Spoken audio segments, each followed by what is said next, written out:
I did not write a manifesto. I couldn't be one of the people who wrote manifestos and they couldn't get it implemented. For me, this is a failure.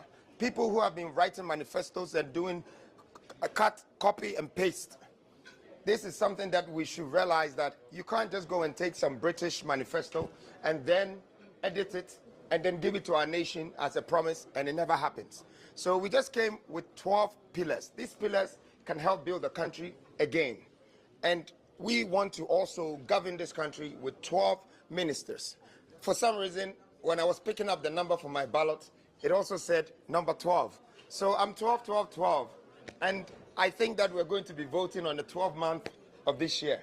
But since you already know that when it's 12 o'clock, the sunlight changes. And when it's 12 o'clock again, the day changes. And when the 12th month comes, the year changes. God is telling us symbolically that change is coming. Now, our first pillar says that 16 regional industrial revolution. The reason why we came with this pillar is because 15 regions out of the 16 is non-activated. It's only one activated region in this country, and that's Accra. Well, you never took a good time to look at it. People are suffering out of Accra.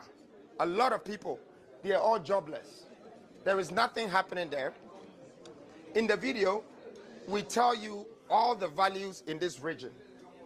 The total values of these 16 regions comes up to $1.7 trillion. We never need to borrow money from outside. I think our leaders are lying to us. We have the money. They just like giving it out to outsiders.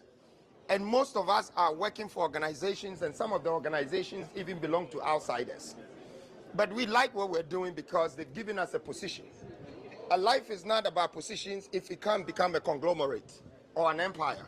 We need to take this opportunity into our hands. This 1.7 trillion is just with minerals. Besides that, we have 13 million hectares of arable lands for farming, which means we can become the #1 exporters of food for Africa. When you put that together, it's 2.5 trillion. In 10 years, we can create 8 million jobs and $4.3 trillion as a country. This is not a dream. This is a vision. This is not a program. This is a purpose. And all of you, some of you are our sisters, some of you are our mothers. Help us to become a part of this national governance. The youth have strength. The youth have some knowledge. And we're very used to technology, and we understand the old way of doing things in a manual form. But let's not be ignorant and watch us as if we can't do anything. I've lived in this country back from England 24 years, and within the 24 years, I've been able to turn over $500 million worth of assets in this country. Ghana is a place that is rich.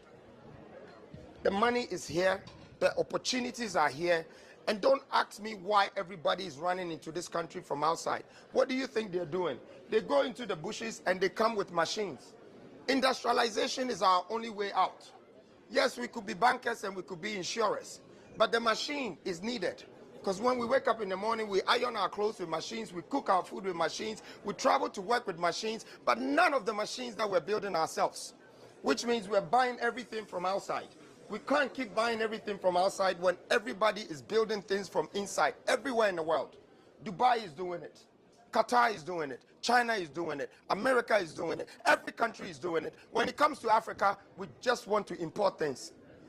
And you know it costs us money to import things. How do you give your cotton to somebody and they bring it back to you as shirt?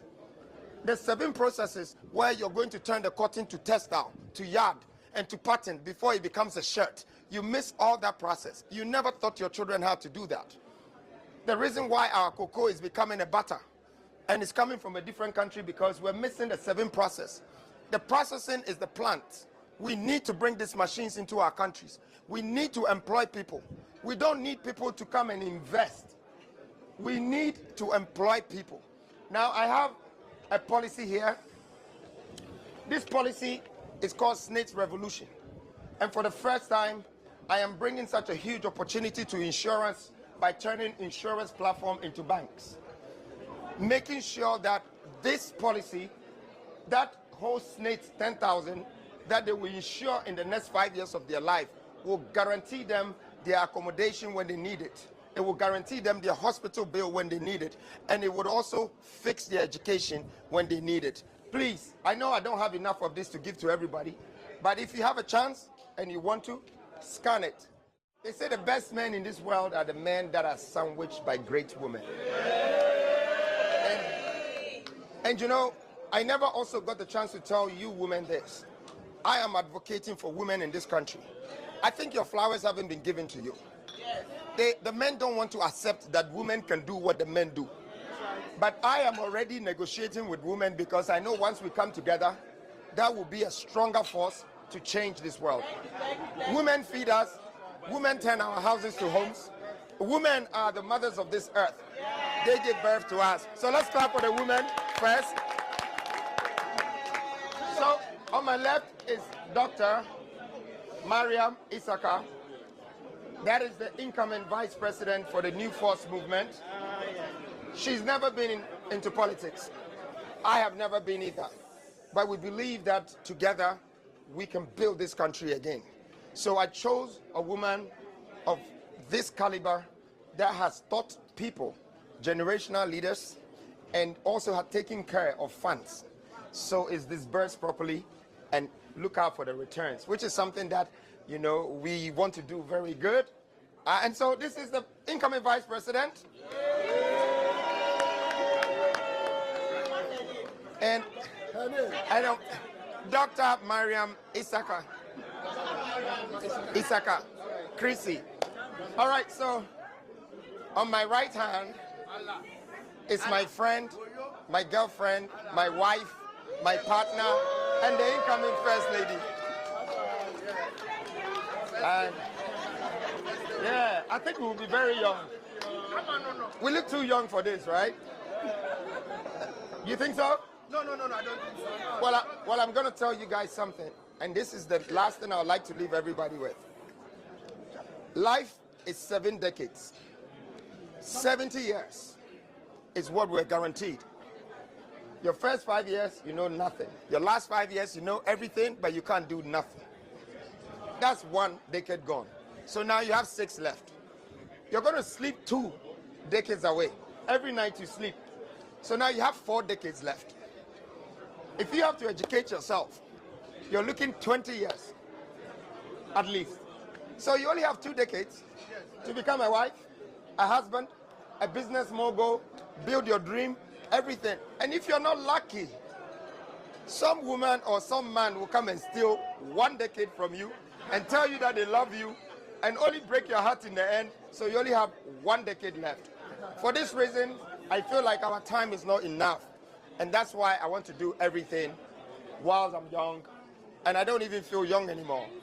I have lived more than half of my year. I am now worried about the little ones who are coming and those who are not even born yet.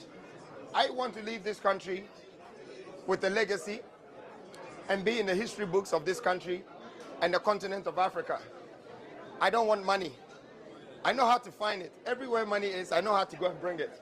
But that's not my mission. My mission is to be a part of this legacy. And I'm glad right now that I'm sandwiched by these 2 beautiful ladies and the rest of you women. Thank you very much. God bless you. Bye-bye. Do for us. Come, guys.